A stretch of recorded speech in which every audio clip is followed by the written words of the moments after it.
Hi, guys, and welcome to today's, podcast. I do want to say podcast, but this is barely anything like a podcast. So let's just start talking about random things together, and hopefully we could get like suggestions or recommendations from you as well. And by we, I mean myself. I don't know why I said we, but please bear with me and let's get into today's podcast. You know what? We'll just call it a podcast.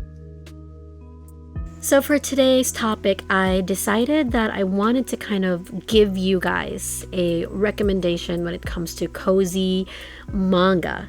And if some of you follow either my YouTube or my Twitter, you will see that I do have quite a collection. I wouldn't say it's a large collection, but I have over, let's say, around almost 400 volumes of manga, and 95% of my manga is actually BL. So if you're a fellow fujoshi just like me, then, or fudanshi, we'll get along just fine. But today's cozy manga recommendations include both BL and shoujo, because I also love shoujo manga, and yeah, we'll just get into that. Okay, so for today's cozy manga recommendation, the first one I will be recommending is The Savior's Book Cafe Story in Another World, or 異世界に救世主として呼ばれましたが、アラサイには無理なので、ひっそりブックカフェ始めました。And this is basically about Tsukina, our main protagonist, and she's a comfortably settled 33-year-old office lady, and then she's really satisfied with her current life, her current setup, and her current routine, and then she's suddenly lifted out of her life by an orb that calls itself God and told her that she's going to be sent to another world as a savior. So Tsukina says, no thank you, I'm perfectly satisfied with my current setup, I'm happy with my life, and I don't think there's gonna be any merit if I go to another world as a savior, is what she tells, quote unquote God. And then when that doesn't work, she bargains with God to make this whole isekai experience fit her requirements. So she says that no actual saving unless strictly necessary, and she requested to be transported to a peaceful country.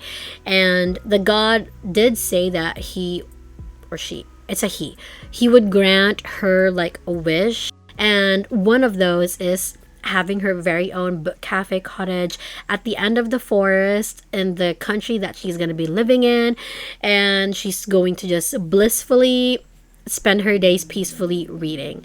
And then the head guard, his name is Il, and he becomes a frequent visitor. He becomes a regular at Tsukina's book cafe. Basically, they bond over the same type of books because they're both bookworms, and they kind of have the same vibes. So the guard becomes a regular and they just fall in love, and that's the basic premise. I did give out a few spoilers already, but it's not one that would affect your reading experience, at least in my opinion.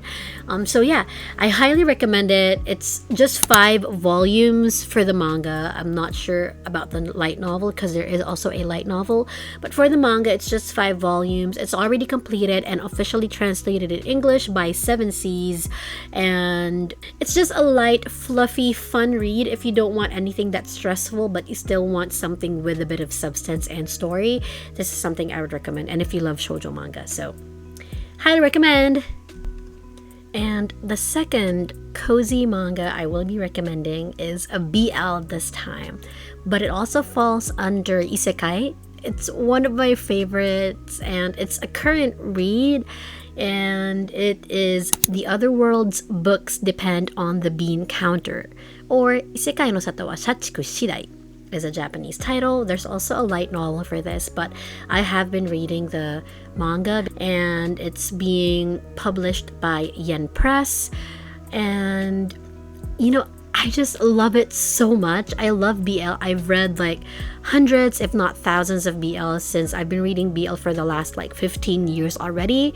So This is one of the BLs that I highly recommend because it has the story, substance, the plot, the characters are all really, really fun to read. And this is basically about Seiichiro Kondo, and he is your average, overworked, nearly 30-year-old man, and dragging himself through an unhealthy work-life balance. He has this dark eye bags underneath his eyes, and that's actually one of his like trademarks or physical trademarks that's mentioned throughout the series.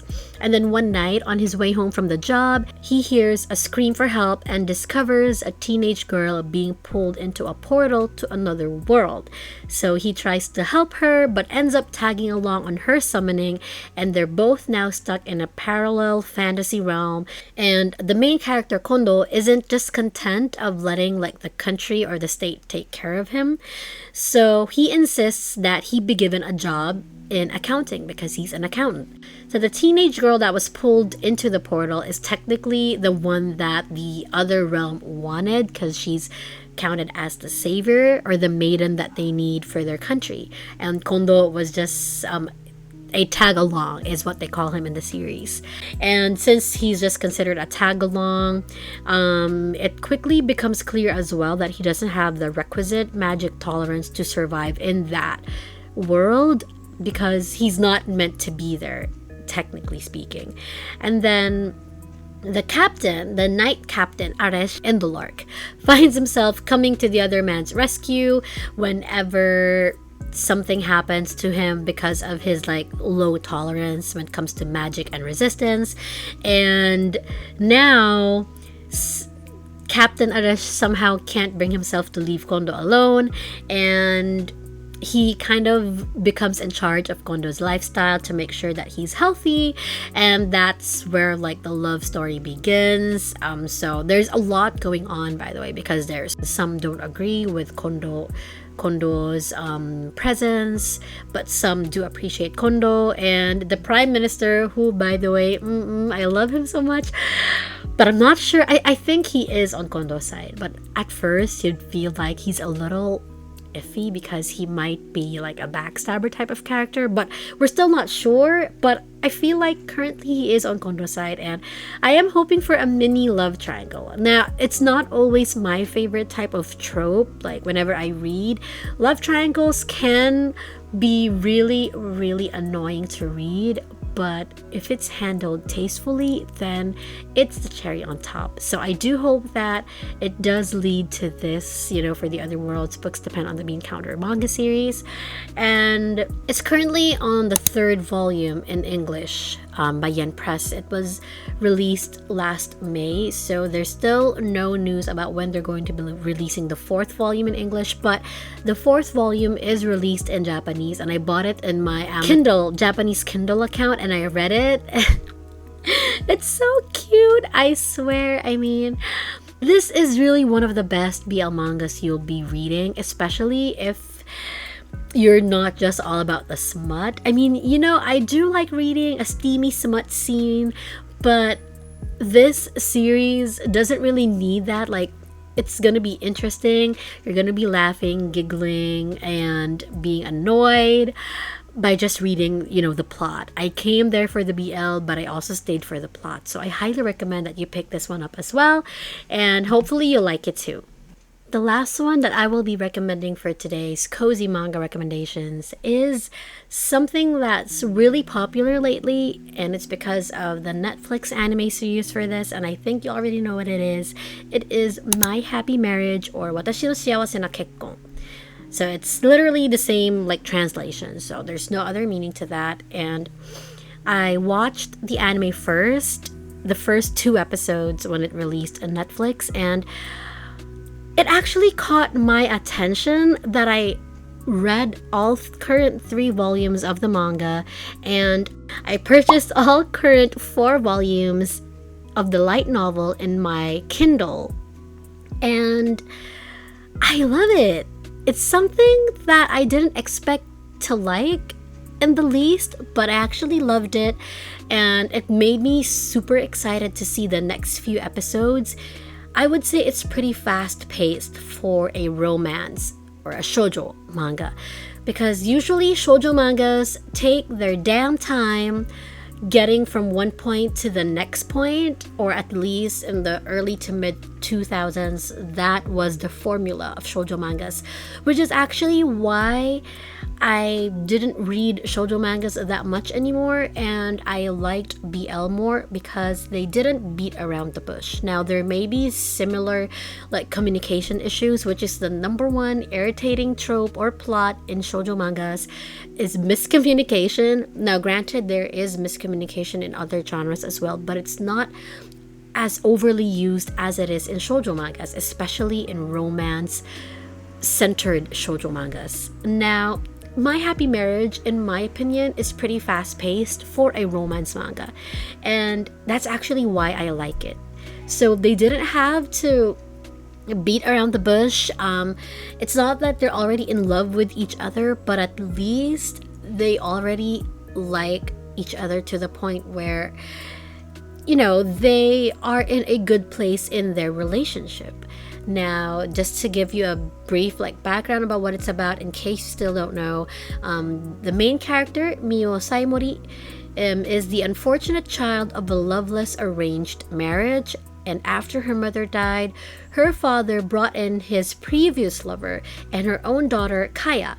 And then from then on, Mio's life was reduced to that of a mere servant, and even worse, while Kaya inherited the family's psychic abilities, Mio had none, and she was truly considered a daughter with no merit. So this is not just your typical romance, because there is a bit of psychic powers involved or magic involved, but it's not totally like a super fantasy type of romance story.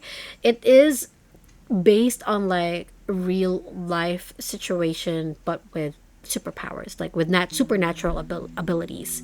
And after years of being treated like dirt, Mio has learned to keep her head down, hide her pain, and obey every order. So it comes as to no surprise that she is arranged to be married to the main protagonist, or her love interest, Kyoka Kudo, and he is a military captain rumored to be so cruel that he has driven away every one of his potential wives so far.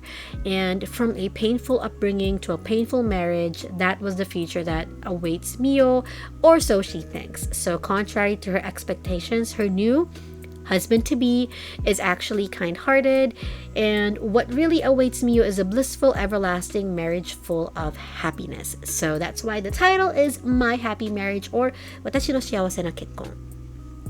So if you think about it, it kind of sounds boring if you read the plot, especially if you're not really into romance, but I think this is really handled tastefully.